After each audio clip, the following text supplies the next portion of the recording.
Hello મિત્રો, હું આજે આવી ગયો છું કાલાવડના નવા રણોજા મંદિર. અહીંયા બે મંદિર છે. હું તમને બંને મંદિરના દર્શન કરાવીશ. આવો અંદરનો નજારો તમને બતાવું છું. આ છે રામદેવ પીરનું નવું મંદિર. અહીંયા ચારેય બાજુ દેવી દેવતાઓના મૂર્તિઓ લગાડવામાં આવે છે, મૂકવામાં આવી છે. ચાલો મિત્રો, તો હું તમને રામદેવ પીરની મૂર્તિ બતાવું છું અને રામાધણીના દર્શન કરાવું છું. તો હવે હું જાઉં છું દર્શનની લાઈનમાં આગળ, અને તમે જોઈ શકો છો રામાધણીની મૂર્તિ. સરસ મજાની મૂર્તિ છે. જોવો મિત્રો, તો મેં પણ રામાધણીના દર્શન કર્યા, અને દર્શન કરી અને તમે જેવા બહાર નીકળો એ દિવાલમાં ઘણી બધી કલાકૃતિઓ કરેલ છે રામાધણીના જીવન વિશે. તમે જોઈ શકો છો, સરસ મજાની કૃતિ છે. અહીંયા ભોજનાલયની સુવિધા પણ છે, અને તમે ભોજન પ્રસાદ પણ લઈ શકો છો. અહીંયા મેં પણ પ્રસાદી લીધેલી છે.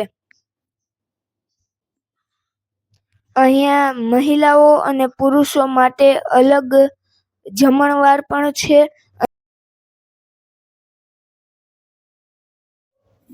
તમે જેવા મંદિરની બહાર દર્શન કરીને નીકળો કે બજાર ચાલુ થઈ જાય છે.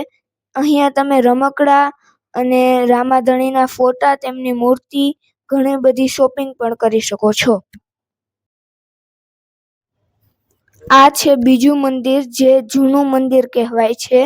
અહીંયા એક પહેલા બહુ મોટું જંગલ હતું, અને હીરા ભગત બાપા અહીંયા ગાયો ચરાવવા આવતા હતા, અને તે રામાધણીની ભક્તિમાં મગ્ન રહેતા હતા. તો રામાધણીએ તેમને દર્શન આપ્યા અને એક પરચો પણ આપ્યો. પણ હીરા ભગત બાપાએ કહ્યું કે તમે મને પરચો તો આપ્યો, પણ કોઈ વિશ્વાસ નહીં કરે મારી ઉપર. તો તેમણે કીધું, રામાધણીએ કીધું કે સૂકા પીપળના ઝાડમાંથી જ્યારે લીલો છોડ નીકળે નવો, ત્યારે તું બધાને કહેજે. તો સાચે એવું જ થયું, અને પછીથી હીરા બાપાએ અહીંયા એક નાના એવા મંદિરની સ્થાપના કરી, અને પછી મોટું મંદિર સ્થાપ્યું.